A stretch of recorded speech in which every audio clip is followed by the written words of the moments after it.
Ya, benarkah ada keterlibatan aparat hukum dan gurita bisnis narkotika, dan apa tindakan aparat hukum dalam kasus ini? Ya, dan kita akan berbincang dengan dua narasumber kami, yaitu Koordinator Kontras Pak Haris Azhar dan Humas Badan Narkotika Nasional Kombes Pol Slamet Pribadi. Selamat petang Pak Slamet. Iya, selamat petang. Mas Haris, selamat petang Mas.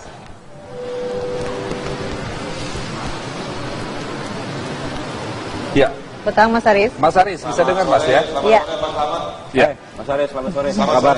sore, Mas Haris, ini yang jadi pertanyaan kita semua. Jadi ini sudah konfirmasi bahwa betul apa yang telah Anda tulis, dan ini menjadi viral, bahwa ada pengakuan dari Freddy Budiman, terpidana mati, yang menyatakan ada keterlibatan aparat, bahkan ada aliran dana 450 miliar ke BNN dan puluhan miliar ke institusi hukum lain. Ini apa, kenapa baru diungkap sekarang setelah Freddy Budiman dieksekusi mati, Mas Haris?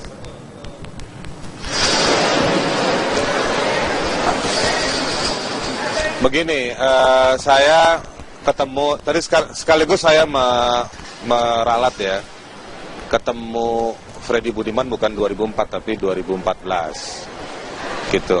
Nah, ini sudah 2 tahun yang lalu. Ketika saya ketemu itu ketika masa kampanye politik lagi seru-serunya. Jadi kalau saya mau lapor ke pemerintahannya SBY, saya lihat banyak menteri yang udah beres-beres ruangan, ya kan. Nah, waktu itu otomatis saya tunggu juga pemerintahan yang baru. Bersamaan dengan saya menunggu, ya, saya di kantor juga bersama teman-teman Kontras coba cari beberapa, coba follow up beberapa dokumen yang sempat disebutkan oleh Freddy Budiman. Misalnya di bagian akhir tulisan saya itu, kalau Anda baca, itu saya sebutkan bahwa kami dari Kontras coba mencari, saya bertanya bersama Freddy, ini informasi Anda semua, lengkapnya itu ada di mana saya bisa dapat, gitu. Karena waktu itu pertemuan kan tidak bisa lama-lama. Lalu dia menyebutkan, cari aja pledoi saya. Di pledoi saya sudah saya sebutkan semuanya di situ. Nah, jadi saya dulu cari, teman-teman Kontras cari dulu. Nah, waktu kita coba ke websitenya Mahkamah Agung, website yang menjadi payung dari semua keputusan-keputusan di pengadilan-pengadilan tertentu di Indonesia, itu hanya ada keputusan di tingkat pertama terhadap Freddy Budiman. Tapi dokumen pledoinya tidak ada. Menariknya, di internet yang begitu hebat, bombastis, menyediakan informasi, ternyata tidak ada informasi terkait dengan persidangan Freddy Budiman, terkait dengan apa pledoi-pledoi yang disampaikan. Biasanya kan kalau di pengadilan, pledoi itu juga persidangan-persidangan yang besar diliput oleh media, lalu naik di media online atau media cetak. Teman-teman Kontras coba tracking itu, tidak ketemu.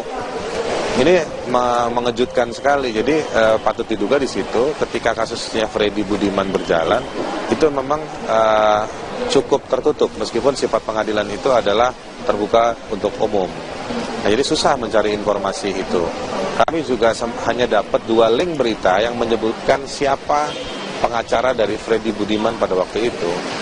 Ya, dan ketika kami telusuri, itu tidak bisa dikontak itu pengacara, gitu. Ya.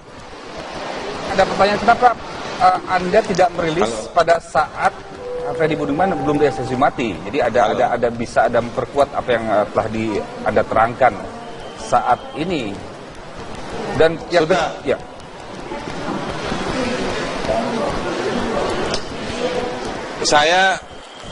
Saya begini, saya selama 2 tahun ini, terutama setahun terakhir, saya mengamati kepada siapa. Kasus-kasus yang seperti ini kan di kantor Kontras banyak. Ya, kita kan harus ngecek satu persatu dengan siapa layaknya berbicara. Nah, kita juga ngelihat ketegangan polisi dengan masyarakat, dengan kami di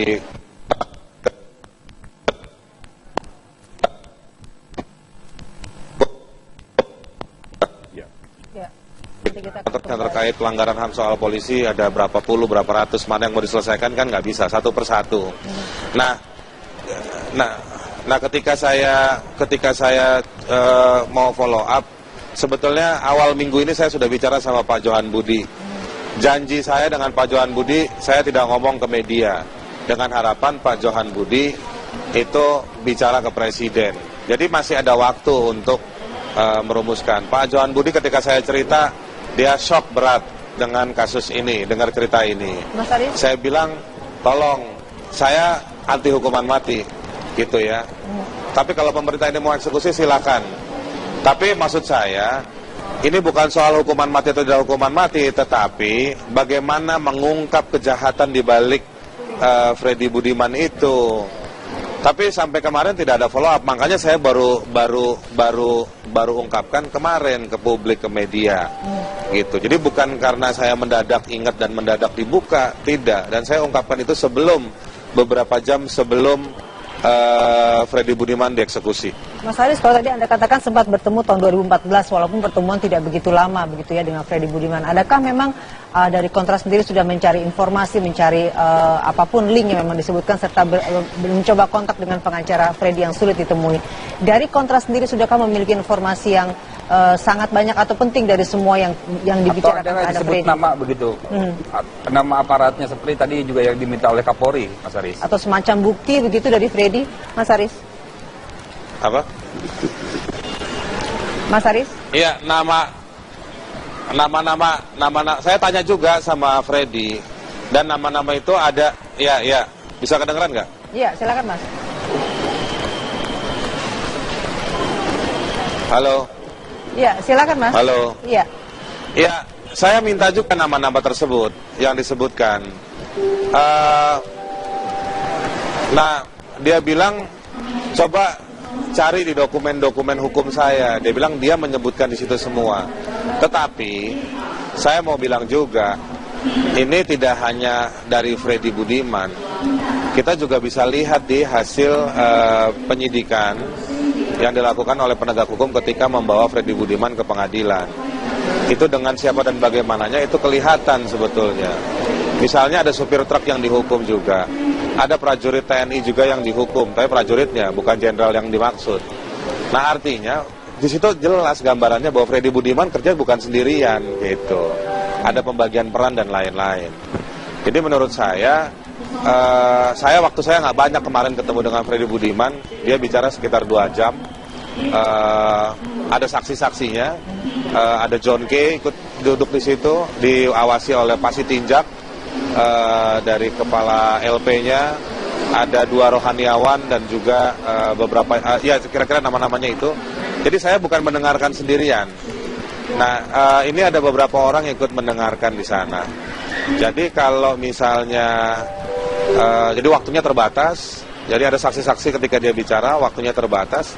Tapi menurut saya ada banyak fakta yang bisa ditelusuri, bisa dikembangkan. Meskipun Freddy Budiman ya sudah meninggal, tapi sebetulnya saya sangat menyayangkan kenapa harus memaksakan eksekusi ketika seharusnya aparat hukum tahu dengan siapa dan kemana dia berjaring untuk mengamankan bisnis narkobanya. Mas Haris, ini yang menarik bagaimana Anda sudah bertemu dengan juru bicara Presiden ya, Johan Budi, untuk kemudian berharap disampaikan kepada Presiden Joko Widodo. Karena tadi Anda katakan Johan Budi begitu shock dengan kasus ini. Nah, apakah ini artinya tidak tersampaikan? Apakah Anda sudah berkomunikasi setelah itu? Ya, sebaiknya Anda tanya Pak Johan Budi lah, jangan tanya saya. Mas Johan Haris, Budi kan juru bicara Presiden, saya bukan juru bicara Johan Budi. Nanti juru bicaraan lagi. Mas, tadi kalau sempat Mas katakan ada 450 miliar yang diberikan kepada BNN aliran dana itu. Apakah memang ketika berbicara itu Freddy sempat memberikan semacam barang bukti atau semacam informasi yang bisa dikejar oleh Kontras sendiri, Mas, dari aliran dana dan pembagian peran? Kalau Anda katakan tadi bahwa Freddy tidak bekerja sendiri, banyak yang membantu.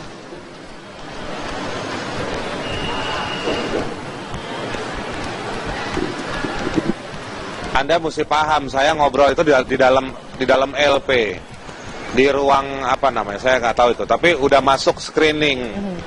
Saya tidak bawa HP, tidak bawa kamera. Ada banyak wartawan tanya ada fotonya, nggak ada. Orang nggak bawa kamera, ada yang rekam nggak ya? Nggak ada. Apakah Freddy Budiman bawa dokumen? Ya enggak, karena sama Pak Sitinjak diawasi 24 jam dia. Pak Sitinjak tuh bagus tuh, dikasih kamera 2 ngawasin si Freddy Budiman. Jadi nggak ada bukti, ya dia berdasarkan memorinya dia. Dan menurut saya, jadi begini, pertemuan itu teman yang undang saya ke Nusa Kambangan itu undangnya kira-kira 2-3 minggu sebelumnya. Dan dia bilang salah satunya Freddy Budiman mungkin mau ngobrol, mau cerita, gitu. Jadi Anda harus paham suasananya, situasinya. Jadi ini bukan orang lagi datang bawa berkas ke kantor polisi, ini tolong nih bukti-buktinya silakan ditindaklanjuti, bukan seperti itu. Dan saya menguji juga kenapa dia mau cerita.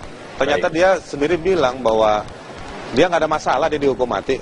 Dia tahu resiko kejahatan yang dia lakukan, ya kan? Tetapi dia merasa bahwa ini tidak adil, kejahatan yang begini besar melibatkan banyak orang. Kenapa hanya dia dan kelas supir yang dihukum? Baik. Ini yang akan jadi pertanyaan, Pak Slamet.